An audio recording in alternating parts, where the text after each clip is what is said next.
Few cities in history have killed as many of their own leaders as Rome did, and most of the places where it happened are still standing today.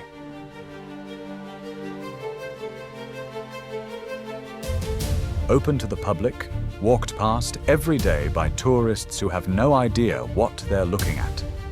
This video covers 10 real locations where a person in power was killed by people who weren't supposed to be able to touch them. Not all 10 are a knife in the dark.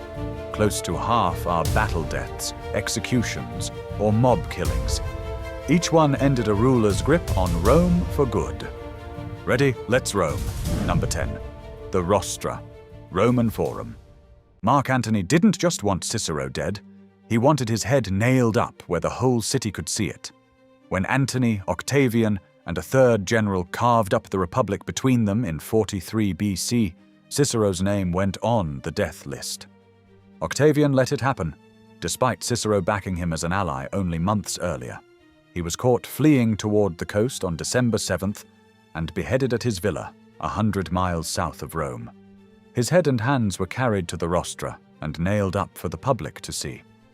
He was the only victim of that purge displayed that way. Antony's wife is said to have driven a hairpin through his tongue before it went up. The Rostra stands in the Forum today, a low stone platform beside the Arch of Septimius Severus. Walk right up to it. There's no ticket required. Number 9. The Capitoline Steps.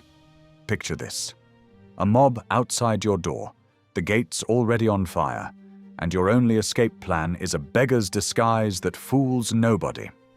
By 1354, Rome hadn't had an emperor in centuries, but the city hadn't lost its taste for killing its own leaders. Cola di Rienzo had twice declared himself the people's tribune, twice tried to resurrect the old republic, and twice run out of money to pay the soldiers protecting him. When the bill came due, the mob surrounded his palace at the foot of the Capitoline Hill and set the gates on fire. The disguise didn't work. He was stabbed, beaten, and left hanging by his feet for 2 days before his body was burned. A bronze statue marks the spot now, at the base of the stairs leading up to the Capitoline. Number 8. Castra Praetoria. A stretch of ancient brick wall near Termini Station has been standing since the men inside it killed their own emperor.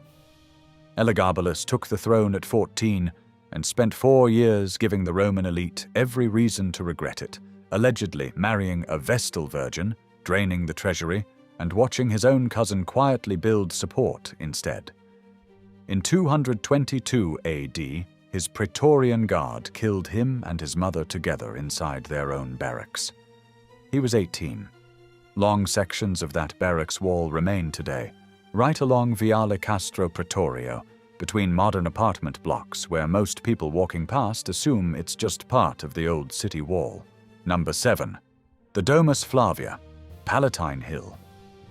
Domitian lined the corridors of his palace with polished marble for one specific reason, so he could see anyone sneaking up behind him. He had watched Caligula die in a blind tunnel and tried to engineer his way around that exact danger. It didn't work. On September 18th, 96 AD, a steward with a dagger hidden under a fake bandage got him alone in his own bedroom inside the Domus Flavia on the Palatine Hill. Domitian fought back hard enough to wound his attacker before 4 more conspirators finished the job. The Senate voted to erase his name from every public record in the empire. The Domus Flavia is open today on the Palatine Hill site, same ticket as the Colosseum and Forum. Number 6. Lacus Curtius, Roman Forum. It took the Praetorian Guard less than a year to decide Galba wasn't worth protecting. He became emperor in 68 AD after Nero's suicide, the opening act of what's now called the Year of 4 Emperors, then refused to pay the Guard the bonus he'd promised them. 7 months later, they switched to a rival named Otho and dragged Galba into the Forum on a false report. One loyal centurion, Sempronius Densus, tried to fight off the mob alone and was cut down for it. Galba was killed near a small pit called the Lacus Curtius, marked today by a fenced depression in the Forum pavement that most visitors walk straight past. Number 5. The Imperial Palace, Palatine Hill. 2 emperors died inside this palace less than 20 years apart, one in his bathtub, one in his mother's arms. In 192 AD, Commodus, played by Joaquin Phoenix in the film Gladiator, survived a poisoning attempt only to be strangled by his wrestling partner, a man named Narcissus. 2 decades later, in 211 AD, the Emperor Geta was stabbed to death in his mother's arms on the direct orders of his own brother and co-emperor Caracalla, who couldn't stand sharing the throne. Historians still argue over the exact room either murder happened in. The complex was simply too vast for every detail to survive. Both are inside the Palatine Hill ruins you can walk through today. Number 4, the Milvian Bridge. A bridge of boats gave out under the weight of Maxentius's own retreating soldiers, and that's how an emperor ended up drowning in the Tiber in full armor. In October of 312 AD, Maxentius made his stand against Constantine just outside Rome, then built a hasty boat crossing to get his troops back across once the battle turned against him. It collapsed. He drowned. Constantine later claimed a divine sign had appeared in the sky that night and ordered his soldiers to mark their shields with a Christian symbol before the battle. He walked into Rome unopposed and within a year set Christianity on the path to becoming the empire's dominant religion. The bridge, rebuilt many times since, carries foot and car traffic across the Tiber today under the name Ponte Milvio. You're not just standing where it happened, you're crossing it. Number 3, the Tullianum and Gemonian Stairs. Most visitors know this room because tradition says St. Peter was held here, but this cell had already claimed 2 Roman officials and a name everyone recognizes.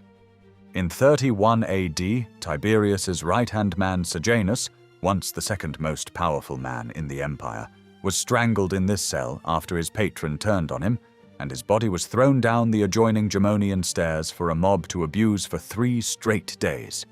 Nearly 40 years later, the Emperor Vitellius was tortured and killed on those same stairs after his own army was defeated, and before either of them, Vercingetorix was held here for 6 years after surrendering to Caesar, then strangled the moment Caesar's triumph was finished. Today the site is known as the Mamertine prison, tucked beneath a church near the Capitoline Hill. Climb down into that stone chamber, and you can see the hole through which condemned men were lowered before they died. Number 2. The Cryptoporticus, Palatine Hill. Caligula mocked his own bodyguard's voice so often that the man finally answered him with a knife in a hallway too narrow to run.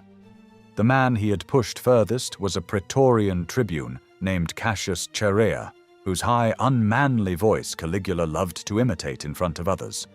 Chaerea got his answer on January 24, 41 AD, during a break in the Palatine Games, catching the emperor alone in a long underground passage called the Cryptoporticus as he walked back toward the palace. 30 stab wounds later, it was done. Caligula was the first Roman emperor ever assassinated, and the killing didn't stop with him. His wife and infant daughter were murdered the same day. The Praetorian Guard found his uncle Claudius hiding behind a curtain and made him emperor on the spot.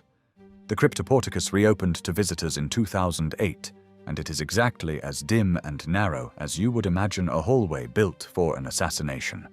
Number 1. Largo di Torre, Argentina. 10 feet of concrete now sits on top of the spot where Julius Caesar died, poured there by Augustus specifically so nobody would ever stand and stare at it again. On the Ides of March, 44 BC, 60 senators including Brutus and Cassius cornered Caesar inside the Curia of Pompey, a meeting hall in what's now central Rome, and stabbed him 23 times. The site, now called Largo di Torre, Argentina, spent most of the 20th century fenced off and overrun by stray cats, a sunken ruin you could only look down at from street level. In 2023, raised walkways finally opened to the public for the first time. Walk the same stones Caesar walked, past the foundations of the Curia where he died.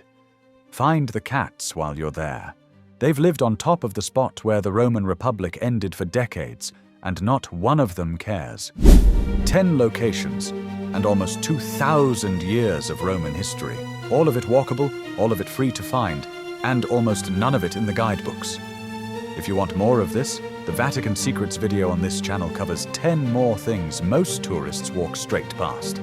If this one found you something new, hit like and subscribe so you don't miss the next one. Tell me in the comments which one you'd actually go find first. Keep roaming.